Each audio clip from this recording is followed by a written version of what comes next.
E aí? Resposta do caso do Robalo.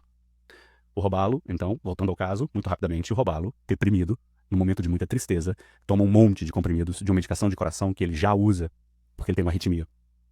Ele lembra que a medicação termina com LOL, mas não sabe exatamente dizer qual é o nome da medicação. Você imagina, deve ser um beta-bloqueador, porque geralmente um beta-bloqueador termina com LOL, propranolol, atenolol, carvedilol. E aí, na sua avaliação, você vê que ele está com uma frequência cardíaca muito baixa, de 50 batimentos por minuto, e a pressão arterial dele está no limite inferior.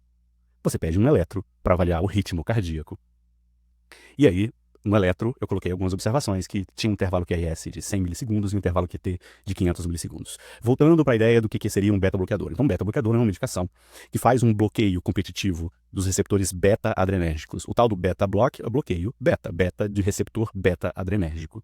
Como ele bloqueia, ele compete com as catecolaminas para agir, ele não exerce o efeito biológico das catecolaminas. E aqui, quando eu estou falando de catecolaminas, eu estou falando de adrenalina, de noradrenalina, estou falando de efeito simpático ou de efeito nervoso sobre o coração que modula a frequência cardíaca. Então, um dos efeitos desse bloqueio de receptores beta-adrenérgicos é você diminuir a frequência cardíaca, como é visto no caso do Robalo.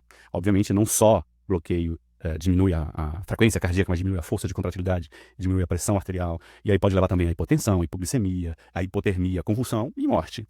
Geralmente, os efeitos tóxicos do beta-bloqueador usado dessa forma surgem entre 1 e 2 horas depois da ingesta.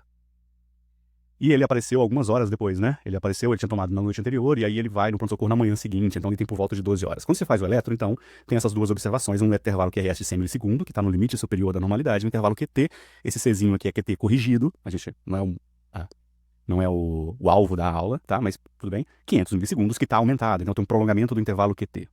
E aí é importante saber que, entre os beta-bloqueadores, raramente outros beta-bloqueadores produzem prolongamento QT, como visto neste caso.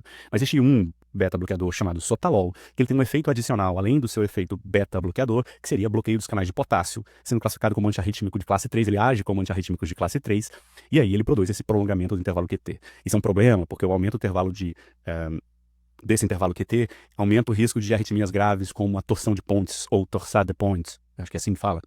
E aí você tem que internar esse paciente. A gente usa sulfato de magnésio para tentar evitar esse efeito e mantém o paciente internado por alguns dias. Geralmente essa toxicidade, esse risco do intervalo QT dura ali 3, 4 dias. E aí o paciente pode ir de alta. Valeu? Um abraço para vocês. Até a próxima. Até o próximo casinho. Valeu.